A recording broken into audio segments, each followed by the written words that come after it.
Thank you. Good morning. Welcome to Jen's Awesome Show. I'm here with Bette Hochberger, and we are going to talk about all things crypto accounting.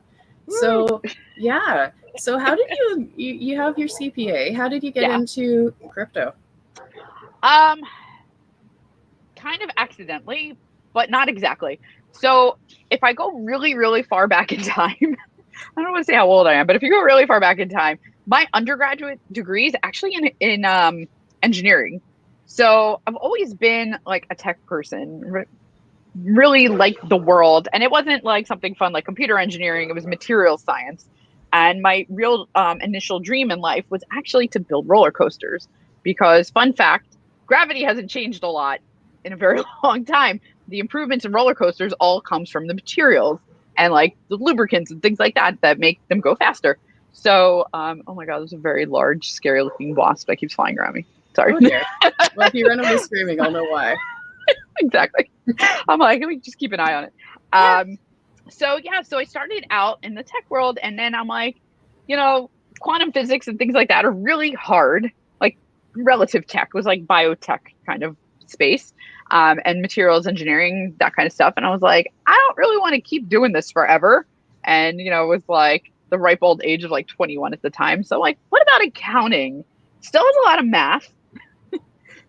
No calculus involved at all. It makes life a little easier. So I tended through my career to work with a lot of tech companies because they were like my people, right? And we do cool things like get R&D tax credits for clients and things like that. So turns out that there's this pandemic that goes on, right? Florida, we don't really participate that much, but all other places in the country and in the world have really like into this pandemic thing. And everyone starts moving to Miami. And all these tech people start moving to Miami. And all of a sudden, the mayor of Miami is like, we want to be the crypto capital of the world. So you take this like tiny little tech community in Miami and then like throw in all these, like VCs and Silicon Valley folks and people from New York. And all of a sudden, now Miami is this crypto tech hub. So here I am, little old Bette, CPA, working with tech companies, and we have clients all over the world, but we've had clients everywhere. Not so many in Miami, believe it or not, even though I'm down there in the tech space. And now all of a sudden, everybody's doing crypto. So it's just kind of been that next step in the path, in the evolution. People used to have websites and they made disruptive apps, and I'm like, no, it's just an app, it's not disruptive just because you say the word disruptive. But now here we are really disrupting things in Web3, and I've had clients that have been investing. So there's kind of two sides. There's the individuals, right, who've got like their crypto and their NFTs and whatnot, and then there's the business side of things. There's the DAOs and the Web3 developers and all that kind of stuff. So that's how we ended up here working in this space. And the fact that it's related to tech gets me excited, whereas most accountants, most CPAs are like, will not touch it with a 10-foot pole. Yeah, I've noticed that. So it was kind of exciting when we found you and we're like, hey, wait a minute, she seems excited about this. Okay, let's go. I know. And sometimes I'm like, that excitement's more theoretical than practical because if anybody who's watching has tried to do their taxes and they've had crypto and they've had like, not just I bought one coin and held it for years and that's all I have to record as a transaction, you might have noticed it's a little bit crazy. It's hard to find software that works. It's hard to do the calculations. It's hard to get information from the IRS of all places, what you should and shouldn't do. So it's definitely like causing gray hairs and sleepless nights, but we'll get through it. We'll all get through it. Because I figure if I can't figure it out, the IRS probably can't figure it out either. Yeah, that's a great way of thinking about it. So that brings a whole new slew of questions because I'm in Canada and I had the easiest time ever doing my taxes because having an employer from the US who paid me mostly in fiat, I just had to have one line item of I got paid this much last year. Yeah. So that was pretty simple, but there was nothing on there, nothing that I could find anyway about having to declare crypto holdings. And that may be set to change. There's some politics at play. Really? Well, it's kind of, it's one of those maybes, but maybe. But for now, it's like super easy. But I'm also working with the budget committee here at the Uplift. So with all of the stuff that we have, all the cryptos that we're holding and places we're holding them in and all the rest of it, what can I do in terms of recording transactions or keeping records that would make your life actually easier? Just run away and scream, maybe. Yeah, okay. So we have, first I want to give the caveat that if anybody's international watching, every single country has different rules. Yeah. Right. So this is really just in the US. So don't think if you're in another country like, oh my God, I have to jump through all these hoops. You might not. I really don't know how other countries' tax systems work. I just know that in the US, if you're an individual and you've got these crypto holdings, there's actually a question on your 2021. So right now it's 2020, but you're filing for last year. So it's your 2021 tax return that asks if you bought or sold crypto. And there was a question the year before, but the IRS was like, well, if you bought, you don't have to answer it. This year, it's on the front. It's like dead center in the front. Like you have to answer that question because they think that there's all these crypto millionaires running around like tax evading and like living it up. There's probably some. I don't think there's as many as they think there are, but that's the direction they're heading. As far as how do we make things easier? So if you're in a DAO or you're in Web3 or you're doing anything on the business side of the crypto world, there's two things that you really need to deal with. One is you need to run it like it's a real business because surprise, it is a real business, and surprise, you're going to have to file tax returns at some point. The kind of biggest small company accounting system is QuickBooks. There are others out there. There have been those who have tried to come and fight QuickBooks and take over, and they have all failed, unfortunately. So QuickBooks is generally the avenue that we go. Some people like Xero still. I don't know why. I was a big fan of them early on, and they just, I don't know what happened. That's a whole nother show. But generally, you need QuickBooks or some kind of GL system. Right? GL is general ledger. You need something that can produce your financial statements of profit and loss, a balance sheet, because that's what you're going to need to do taxes at the end of the year. Then the question is, what do you do with the crypto holdings, right? Because they are assets for the company. If you got them in the company name, they're company assets, and you kind of have to add them to your balance sheet. So we found a company called Coinbooks, which, as the name might imply, is kind of QuickBooks for crypto, right? And the nice thing is it integrates into QuickBooks. So they will make sure that they tie into whatever wallets, exchanges, et cetera, that you've got going on to bring in all your transactions. And then they're going to tie into QuickBooks so that we can get those dollar amounts that we need on the fiat financials. I don't know what else you would call them. So that when you do go to report all these things, if you need to produce financial reports for investors or for DAO token holders or SEC or whoever it is you need to show financials to, you'll have financials that show a true position with all your digital assets included. And then when you go to do your tax return, you'll have all your income in there and capital gains, losses, et cetera. Everything will be in there. So this is at least theoretically what's supposed to happen. What's really going to happen is we'll wait and see, I guess. But that's the theory. Hopefully it works out. I love that. So Coinbooks. It sounds so easy, right? Well, it does sound easy, but then of course I've got 1,000 questions. And I'm like, well, I've kind of heard something similar this one time and it didn't work. So Coinbooks, it's proprietary. So you guys developed it? No, we didn't develop it actually. Okay. It's a company that I think they went through Y Combinator, actually. Okay.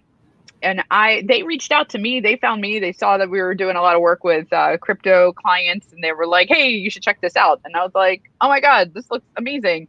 There's not a lot of crypto accounting software out there, and when you find it, it doesn't always work, or if it works, it is not cheap. So this has kind of hit that middle ground of it is affordable and it works. So that's two very good points. Does it work with all the blockchains?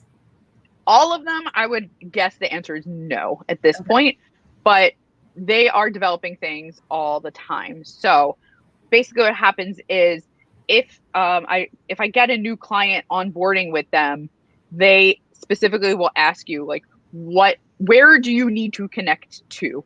And they will build those connections, because instead of saying like, oh, this is what we think we should build connections to, it's much easier to say, hey, customer, what do you need? We will build it right on the fly. Like, we'll get you in there and get it up and running. That's amazing. And it's affordable. So I'm impressed already. Yeah, definitely. That's awesome. So that gives me a bit of peace of mind. What about, got a question here in the comments that leads to one of my other questions. I have a pile of NFTs. How do I tax those? Do I not tax those? Do I declare them? Do I care? Well, so I assume this is somebody in the US, because I really have no idea for anywhere else. Let's pretend we're all in the US. We'll pretend.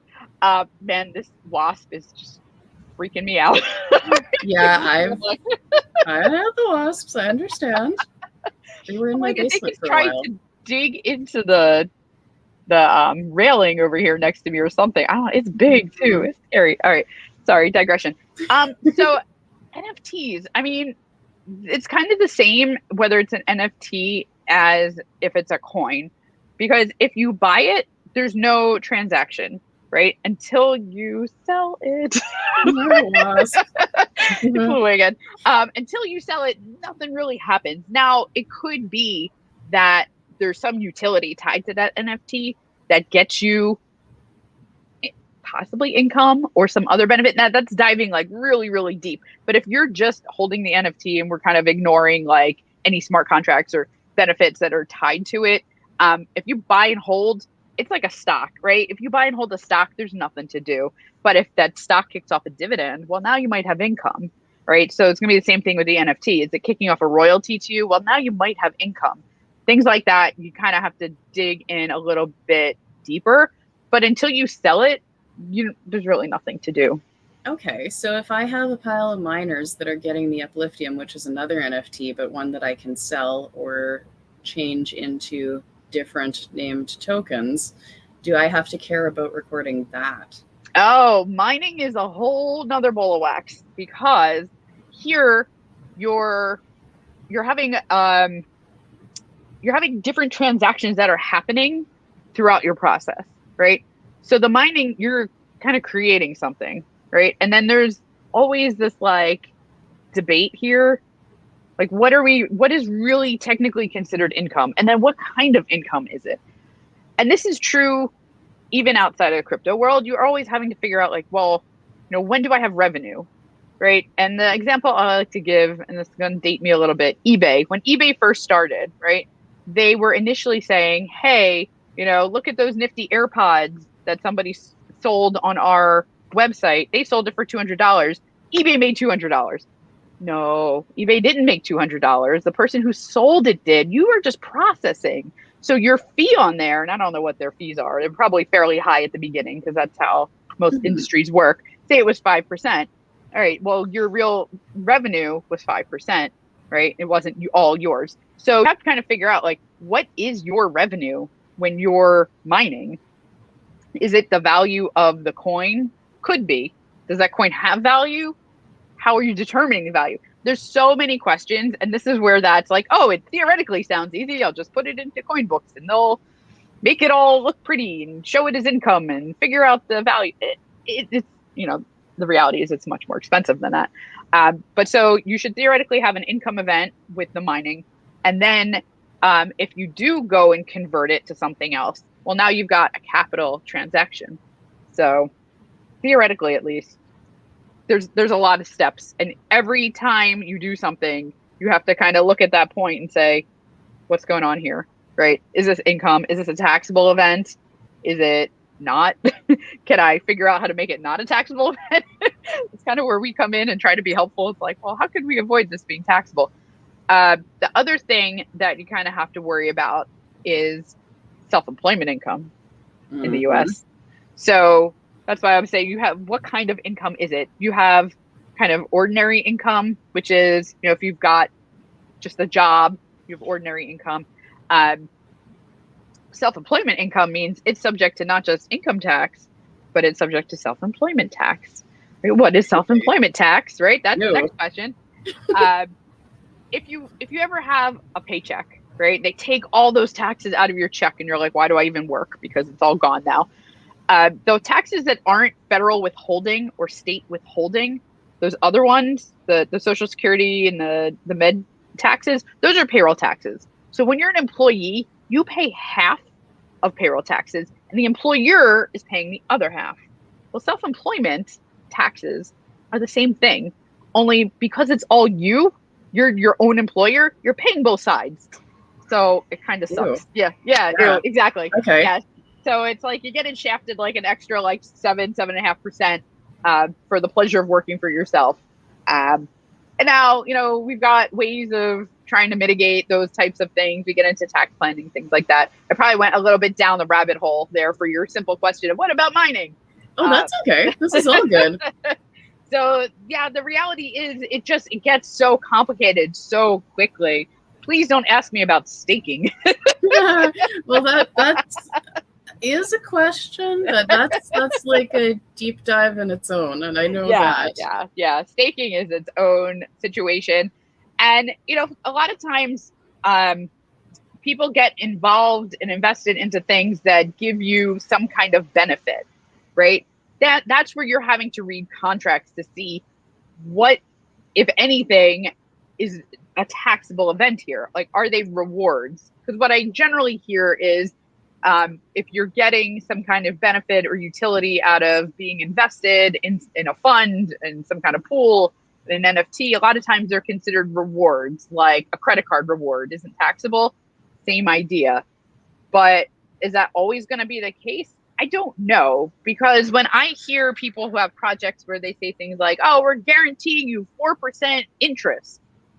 Well, interest, if it's really interest, that has a very specific meaning in the tax code, which, again, it's like, Jesus. Yeah. They just like buzzed me literally. I was like, oh God. I'm a little curious. I probably smell good sitting out here sweating. But when you deal with things like interest, now you're talking about, is it investment income? Because there's a net investment income tax, right? There's just so many questions. Everything needs to be defined, because that definition then is going to interpret how we have to treat it for taxes. So it's, and then you get into the issue of there's an accounting and tax definition, and there's a colloquial term, right? So interest, okay. Right? Interest is a very specific thing, like I was just talking about, or dividends are a very specific thing in my world. But someone could colloquial say like, oh yeah, we're going to give you, guarantee 4%, but it might be coming in from, new investors, which is kind of a Ponzi scheme, but it depends. Or is it a return of capital? All these things really have to be defined to figure out what to WTF to do with your taxes. Okay, well, that's going to pose some interesting questions then, because we have some plans in mind that would be very lovely for everyone involved without picking specific language there. I suspect that we can't just do a thing, call it a reward, and then smile and nod and be good. I think it probably has to follow rules. So that's something we should probably talk about at some point. Yeah, and honestly, this is where the crypto attorneys are either really helpful or really give you a bigger headache, depending on what direction that goes. But what I hear when I talk to attorneys who deal in this space is you really have to be careful of how you structure your contracts, and you have to check with somebody to see, what 3-letter government agency are you running afoul of, and what are all their rules, and how do you make sure you kind of thread that needle and don't get in trouble with any of them. Yeah, that's going to be a thing we're going to have to be super careful with. I mean, it's not an issue yet, but hopefully it will be very soon. Right. I have high optimism here. It's a good problem. Right, but there's definitely SEC rules that you have to worry about, and there's IRS rules you have to worry about. And I guess if you're, really doing some shady shit, there's probably DOJ rules you have to worry about. which I don't think that one is probably not one that the uplift is going to run into, but possibly SEC, possibly IRS. You know, yeah. you never know. Oh yeah, no, it's always better to double check these things. So then to get to the question in the comments here, if somebody gives me some NFT fine art that's, let's say, worth lots and lots of the monies, because that actually did happen, I'm sitting on it, I'm holding it. If I'm just holding it, let's pretend I didn't stake it, because I totally still staked it. But if I'm just holding it and doing nothing at all with it, do I have to pay tax on something I received as a gift that has value? If it's a gift, no, you don't. Okay. Gifts are tax-free. It's actually a great way if you need to move some of your crypto around from one place to another. Gifting, now a gift by the IRS means you have to actually give it with no restrictions, right? So you can't be like, I'm going to gift it to you, but you can't have buts. You can't be like, I'm going to gift it to you, but now you have to send it back to me. If that person never sends it back to you, well, that's what made it a gift, was that you gave up your control over it. So yeah, as long as it's a bona fide gift, it's legit not taxable. It's one of the ways. There's not a ton of ways to move assets around that don't trigger tax consequences, but gifting would be one of them. So as a DAO, is a DAO considered an individual, like a singular entity, or a plural entity group thing? That's such a great question. Wait, did Corey plant that question? No, I've been wondering that for a while.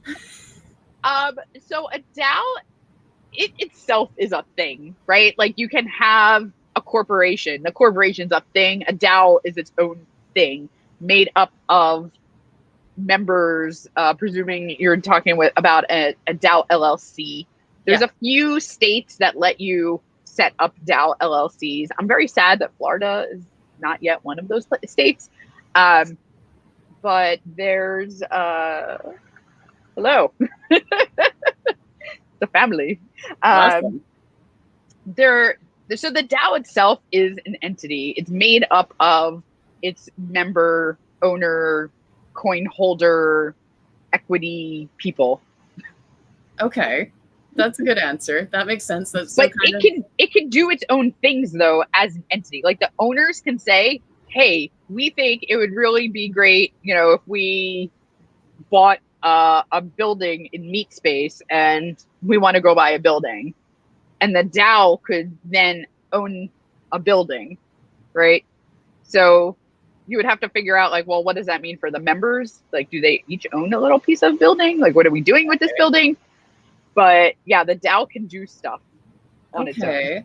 Is the DAO allowed to decide to gift things to its members from the treasury? Can a company gift things to its owners, I think is what you're asking.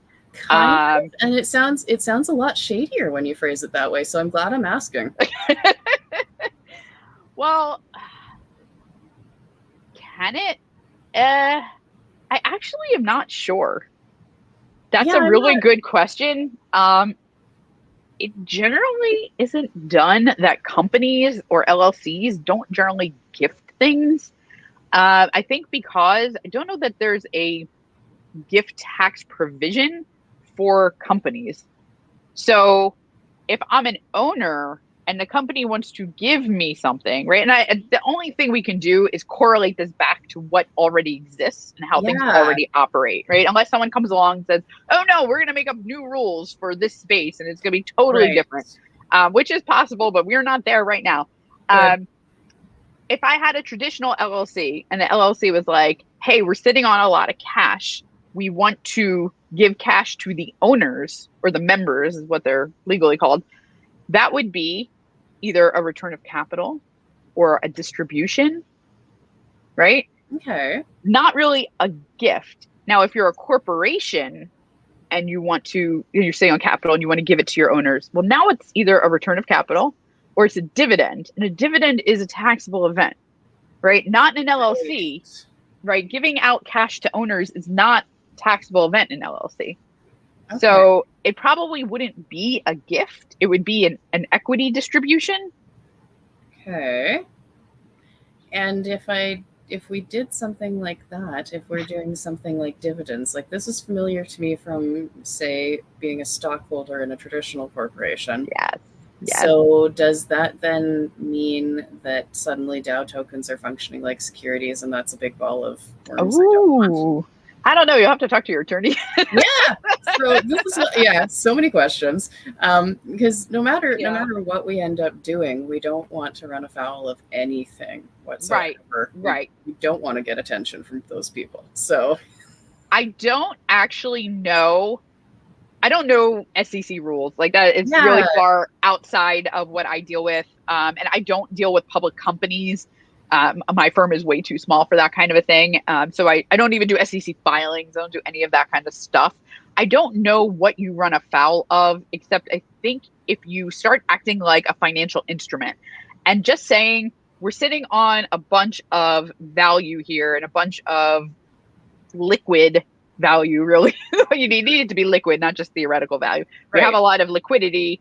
We have a lot of what we could, say in fiat would be a large pile of money or something like that. We want to distribute it. That's not being a financial instrument. That's just operating like a company. Companies do that all the time. In fact, it's kind of the point of most companies is to generate a profit and then return said profit to the owners.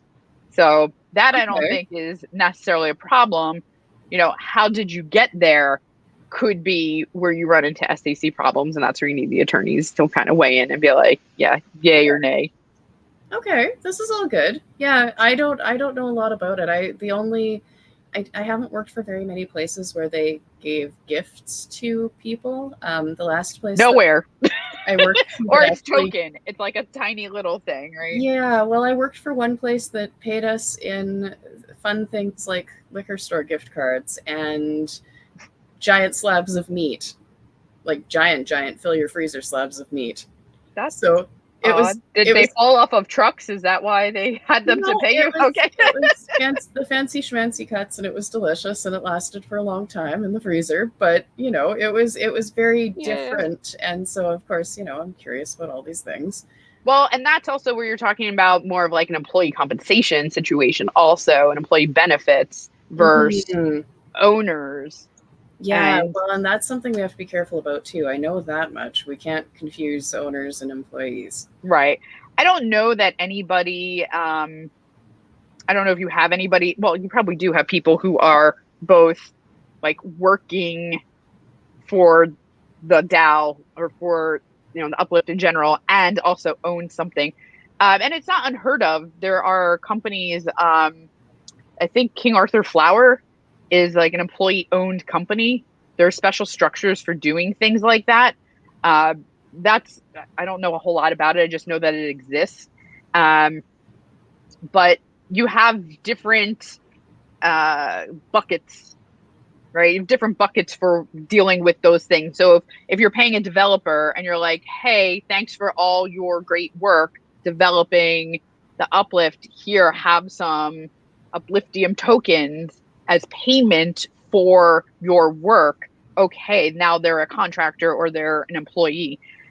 Now, once they have the tokens, are they also now a DAO member? They might be. So they might be entitled to, we're going to pay out some amount of, a dividend or equity distribution to all the token holders. Well, now they're being treated as that. So as long as you're very specific in each transaction of what is happening, then you're okay.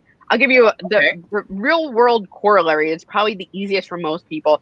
If you have your own business, right? And if you have an S corporation, which, I think it's obvious, but I'm realizing it might be a little bit in the weeds. If you're an S corporation owner in the US, you have to be on payroll. Have to. It's a rule. You have to be on payroll. So you're working in the business, you're getting a W-2, you're being paid, you're paying payroll taxes, you're doing all that, but you don't have to take all of the profits out as payroll. You can have some that's an equity distribution. So us CPAs have to then help people balance, like, how much do I want to put on my W-2 versus how much do I want to just take out as equity distributions? And the clients / taxpayers always want to have the least amount possible of their W-2 and the most amount taken as distributions. Now the IRS has like the opposite view because they want those payroll taxes. So they're like, no, it has to be reasonable. And there's no definition of reasonable, but they're like, we want reasonable compensation. And they can theoretically come in and say, we don't like how much you're paying yourself. It should be more, which I only hear about cases where it's somebody who's like making millions of dollars in profits and paid themselves like 50 grand. It's like, well, clearly that wasn't reasonable, right? Yes. Like, that makes sense. Okay. Right. Yeah. So that's where you're like, I have to differentiate these buckets of money to make sure that the right things are being treated the right way and being reported in the right places.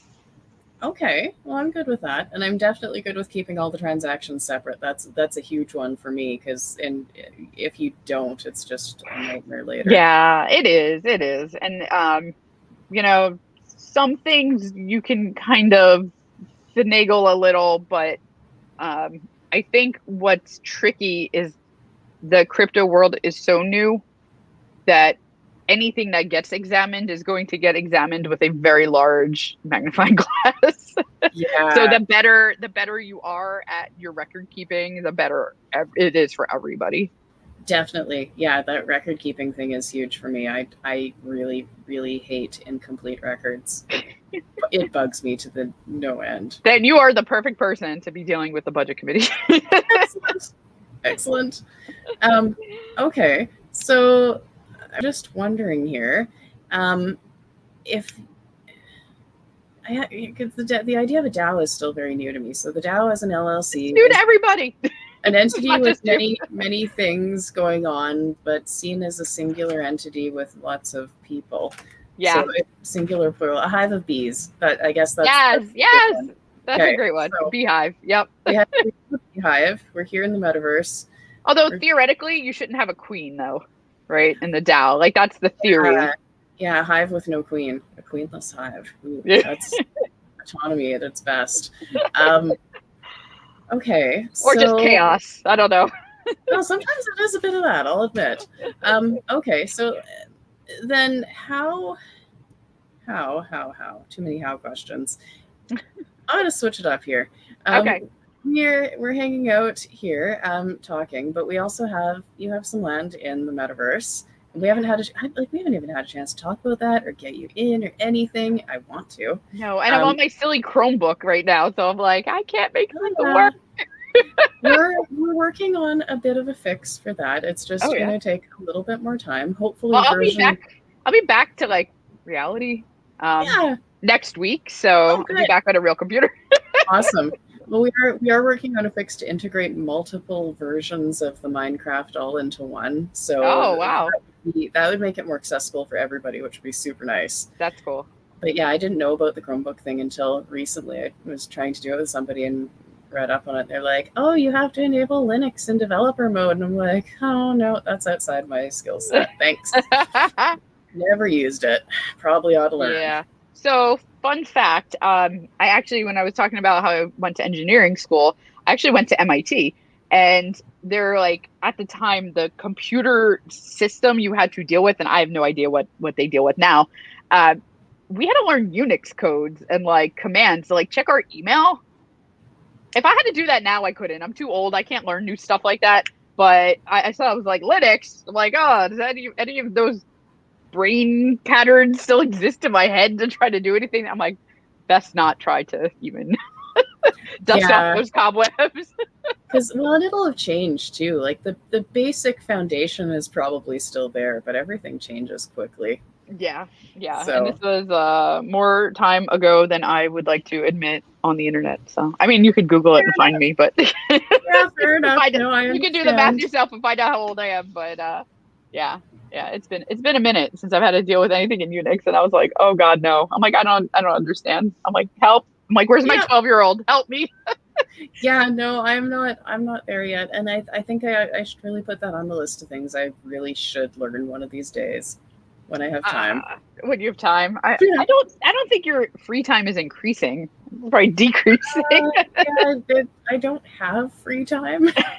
Well, I shouldn't say that. I do. I actually have very stern boundaries around where my free time is and that I will be taking that free time. Nice. If I don't, then I won't. So all you'll do is work. You'll be like me last night working till 1 o'clock in the morning. You're like, oh, this is a terrible vacation. Yeah, it happens, but I try not to. So what do you want to do with your metaverse land? How do you see that either benefiting your business or being just a boatload of fun? I feel like it should accomplish both goals. It should be fun and one of the things, so my husband does my marketing for my company. He's a marketing exec and been doing marketing for a bazillion years. And one of the things we've been kind of battering back and forth is, could we set up a Web3 digital marketing company? And I was like, I'll totally rent you space in my building. Yes. But in all seriousness, we're like, wait, is this, maybe the next step? Is this the new thing to do? So it's something we've definitely been thinking about, talking about. I think we're still in the data acquisition phase of trying to figure out what does that even look like? How do you do this? Is it possible that you are too early and can't make it work? Like, does the whole ecosystem need to develop a little bit more before you can like get in there and be like the Google of Web3 or something like that? Yeah, I'm not sure. One of the things I did tell Corey, though, is that I simply must have a roller coaster on top of my building. Yes. Yes. Yes. Simply must. Yes. There is a lot of fun to be had there. I've seen some roller coasters and some are better than others, but it's definitely a must-have. Well, my 12-year-old, who I keep telling her that she will be, because she spends literally all day in Minecraft. I'm like, could you like come here, please, and do this for me? She's like, are you going to pay me? I'm like, wow, you suck. Pay you with love and food, child. But she's like, oh, that's easy. Of course you can build a roller coaster, like whatever. I'm like, what? Okay, are you going to do it for me? She's like, well, what's it worth to you? I'm like, okay, I'm going to have to pay her at some point to get what I want. She's a hard bargainer. I guess like having fun with your friends in Minecraft is like more exciting than coming and building something for your mom in Minecraft. So yes, it probably is, but why not bring her friends in? I don't know. Maybe they'll all join in. Yeah. We'll see what we can do. Yeah, that would be fun. And but I think I do want like a little amusement park. I don't know that I can ever have one in meat space, so a virtual one I might have to settle for running my own virtual amusement park. That would be a ton of fun. It would be. I don't really know what utility it would have, but it would be enjoyable. It'd be fun. What I've seen, there are kind of two different ways I've seen it done, and one is to have some sort of a race. So have a race, do something fun like that, and the other would be putting up art. I've seen a couple of art coasters. Okay. I have to think about it a little bit. About it. That is one of my like lifelong passions. Is I am a huge roller coaster enthusiast. In fact, my favorite park is Universal in Florida. I mean, not that I've been to so many parks, but that one's my favorite. All-time favorite coaster is a Velocicoaster. If anybody has the ability to go to Orlando, go to Universal. I don't care how long the wait is, get on that Velocicoaster. It's amazing. The line is even entertaining. Like they do a really good job of that. Yeah. But we've been traveling all around. We went to Six Flags in New Jersey, rode every single roller coaster there. We went to Hershey Park, rode almost all of them. Some of them had too long of lines, but it is my happy place to be in a roller coaster. The most unique roller coaster I've ever been on was years ago, Canada's Wonderland. It was one where you were strapped in up top and your feet were dangling.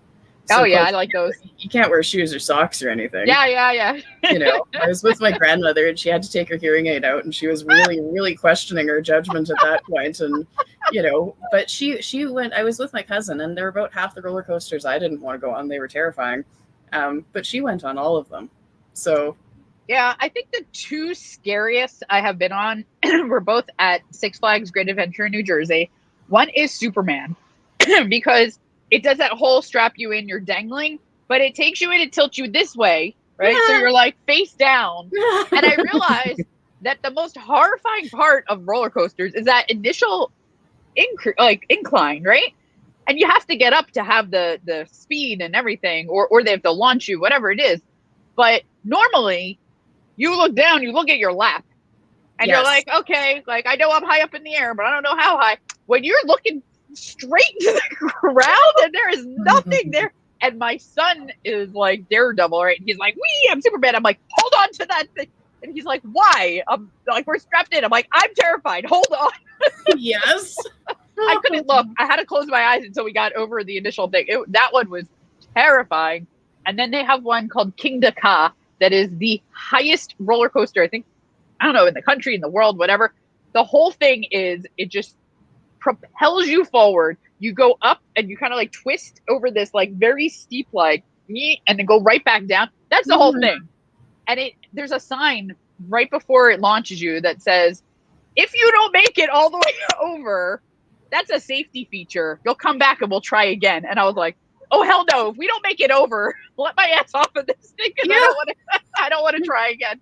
And I just screamed the whole way. You go like 128 miles an hour or something insane. And I was like, never again do I need to do that. I'm happy I did it once. It was not enjoyable. It was not fun. No. But those two were the most terrifying that I have been on.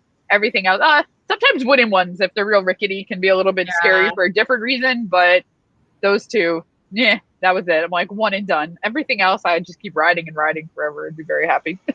There was another one at Canada's Wonderland that I was way too afraid to get on, and it was a stand-up roller coaster. They had bicycle seats, and you stand up and you put your feet in the straps, and then they strap you in from the waist down, and good luck to you. Yeah, they have one like that. The Green Lantern at Six Flags. It's weird. It's because you're still like strapped in. You're not going anywhere, but it's like real uncomfortable to be standing and like feel that pressure like on your knees and feet and stuff. And you're just like, when do I get off of here? But it wasn't scary. It was just odd. And I was like, I don't need to do that ever again. I'm good. One time's enough. Yeah. No, I'm not a roller coaster person at the best of times. I mean, I tend to shriek at just about everything. So I'm probably that annoying person on the roller coaster. But if it's any consolation, I do that in the Minecraft too, with the Minecraft roller coasters. There's a jump or an unexpected drop. I'm like, yeah. So that's all me. I think my favorite video game ever that I had logged the most hours in my entire life was Roller Coaster Tycoon. So it's definitely like, it's my jam. Yeah, it's my thing in real life and in fake digital life. Well, I'm looking forward to seeing what you can do. The land that you have is 32 by 32, so that's going to make some interesting engineering challenges, but it sounds like you have the skills for it. We'll just go vertical. Vertical. Exactly. So, yeah. I'm launching into space. You crash land. I don't know. Hey, why not? If there's a pool of water to land in, everybody's fine. Right? I guess so. Kinda. We'll figure it out. We'll figure out something. It's the metaverse. People live. Mostly. But yeah, there are some creative things that you can certainly do with it. So I'm curious to see that. And for anyone who is watching here, we do have land left still. I don't know how much is left. I'm hoping that it's not much. But let's put this link up here. The link to buy land is at our website. It's on our landing page. It's a big purple button on an orange background. It's impossible to miss. So if you want to hang out and ride Bette's roller coaster or collaborate and build a hot dog stand next door, then this is your opportunity. Oh yeah, I probably do need some stands. I probably need like cotton candy, popcorn, pizza maybe. Oh yeah, all of that. All of that. All the things. All the things you'd find. Yeah, because what's a roller coaster if you don't try to lose your lunch on it? We'll put some trash cans strategically at the exit. Oh, hey, you can get rewards for lava cans. I'm not sure exactly how that's when it'll start or when it'll be tracked or whatever, but there are going to be player rewards for tossing out your garbage. Huh.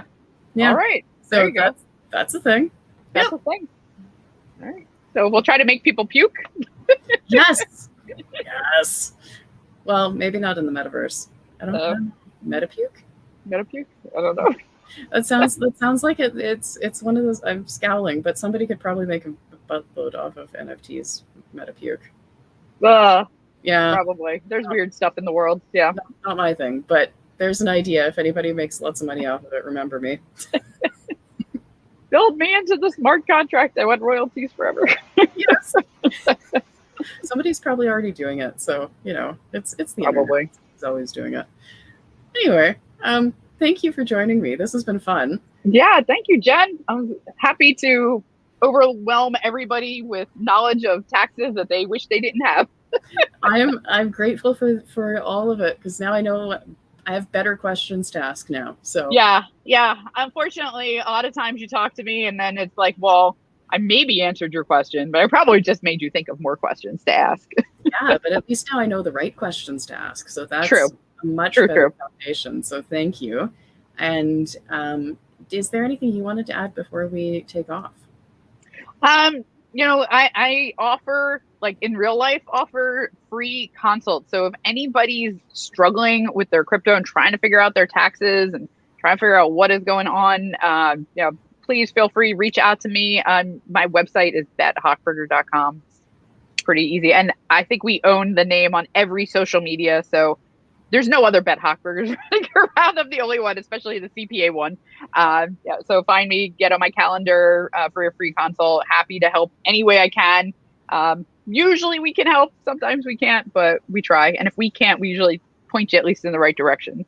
So you'll know where to go. That's awesome. Thank you. And I do have links for you in the video description there. So if anybody's looking and not remembering, that's where to find them. And yeah, I'm sure we'll talk again at some point here, because this has been fun. And yeah, for sure. It'll be great to get you in the world and see what kind of a roller coaster you build. I'm super excited about that. I feel like I've hyped it up a lot now, and I'm gonna have to go pay a real professional roller coaster builder to actually do it, because otherwise it's gonna be something really dumb. I don't know. I bet it would be once you get the hang of the game mechanics. I bet it would be better than you think. Yeah, maybe. We'll see. Yeah. New hobby. All right. Cool. Everybody needs one. For my free time. Well, on that joyful note, go buy some land, have some fun, and if you have tax questions, talk to Bette. Yeah. And I'll be back in an hour or so here. I have Russell Corus coming in to talk about whatever it is he does. I've met him, but somehow I managed not to know what he does. So we'll find out. Awesome. Thank you, Jen. Thank you. Enjoy the rest of your day. Thanks.